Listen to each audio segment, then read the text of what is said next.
Welcome now to Saints in the Shadows. Hear the stories of the saints, learn about things you never knew. See if you can figure out who the saint is before the end. All right, here we go. His name means bringer of light, but it is so close to another word, wolf. So I like to imagine that is what his friends called him. I like to imagine when he was a kid that the kids in the playground would yell across the yard for the wolf. That at night around the neighborhood, the kids would yell for the wolf to come out to play. Yet I hate to say it, but our wolf predates all those things. That isn't to say he didn't play, but probably not in a schoolyard since they didn't exist yet. However, he was still the kind of person that had interests and hobbies. Wolf liked so many things in this world. Wolf liked stories. He liked adventure. And of all things, Wolf liked to paint. I like to imagine Wolf sitting with his friends, of which he had a few, reminiscing about some of the different things, telling a story or two. But at some point, Wolf got taken away with a particular story. The story impacted him so much that he would later paint about it. His paintings would become legendary. We have writings that talk about his pictures and paintings, and legend has it that one of them might still be around, but it's hard to say, as you're not allowed to see it.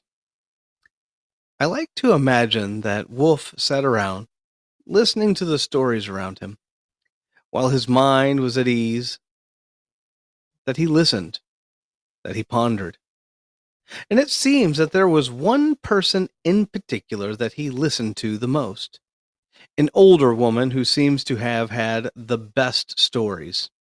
An older woman that had seen some things in her life. And Wolf, well, Wolf listened and listened. Eventually, having heard the stories, Wolf started making the pictures, making the paintings. In total, he made 7, at least that we're aware of. Now, you may have heard of the Wolf of Wall Street, or maybe you heard of the Big Bad Wolf, but this one was different. His name really does mean bringer of light, and so he did. He started in Antioch and traveled quite a bit. You see, hearing the stories, listening to the conversations is one thing, but venturing out with that story, that oh so important story, is another thing entirely.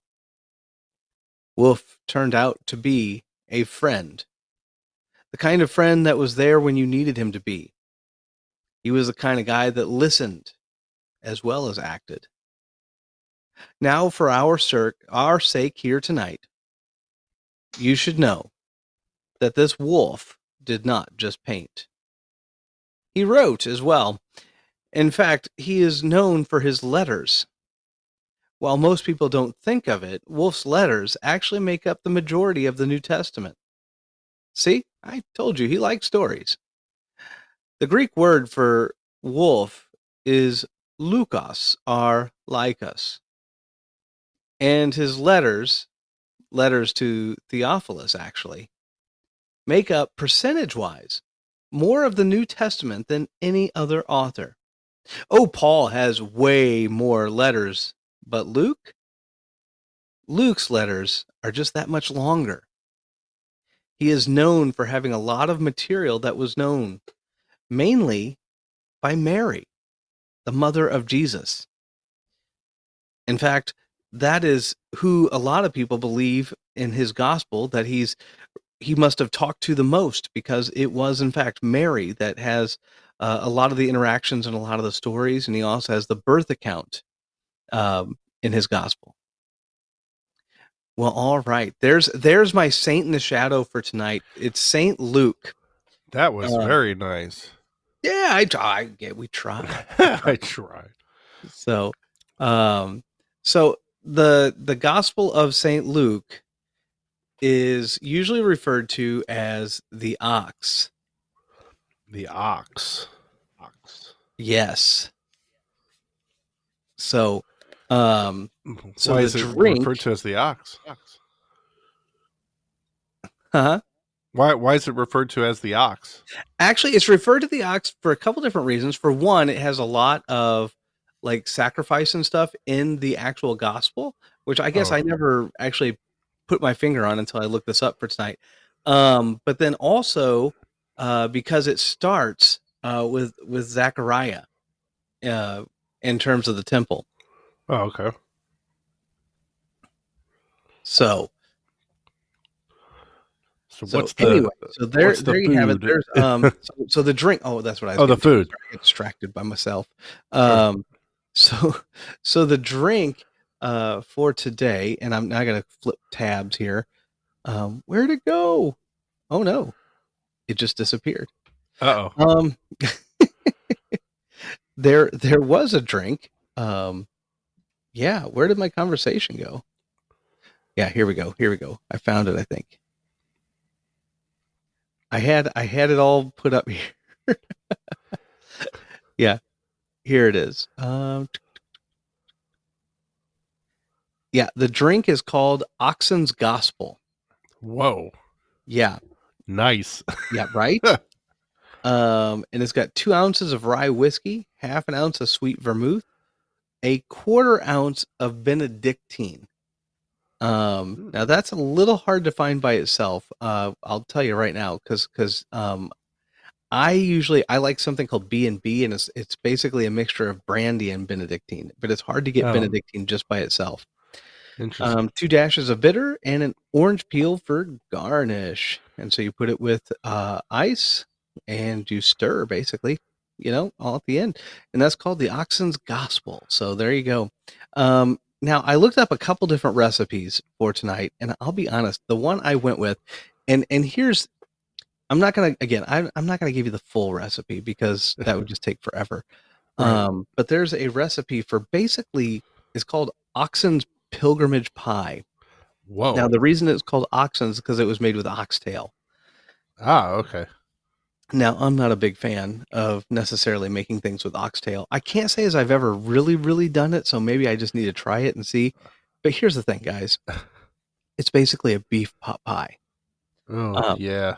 and who doesn't like a good beef pot pie? Oh, I don't know. I That's love a beef pot pie. those So that's pretty much what it is. So you can look it up. Now, if you want to make it with oxtail to celebrate the ox, the gospel of the ox, you can. But you definitely don't have to. You could just make it with beef chunks and Yeah. call it a day. Um, that's by far the coolest drink and food pairing names that's ever been on your segment so far. oh Both yeah, sound so cool. Yeah. oh yeah. No, so that one was really good. So honestly, I changed it up a little bit. So again, I always reference the Michael Foley book, and the Michael Foley book actually had a different drink, and it was called the Ox Blood. Um, and I didn't go with that one. What? Maybe Say the one you had again. okay, give me clip tabs here. Oh, sorry. No, that's fine. We don't It have is time for called this. Oxen's Gospel. That's amazing. Yeah. Yeah, That's right. way cooler. Oxen's Gospel. Yeah, I like it. Yeah. All right. Well, we got about 20 minutes. So we got Right, we probably got 20 minutes. Hold on. We got to end the segment. And so it ends. The light shines in the shadow. And now you know more about the story of one of the saints of history.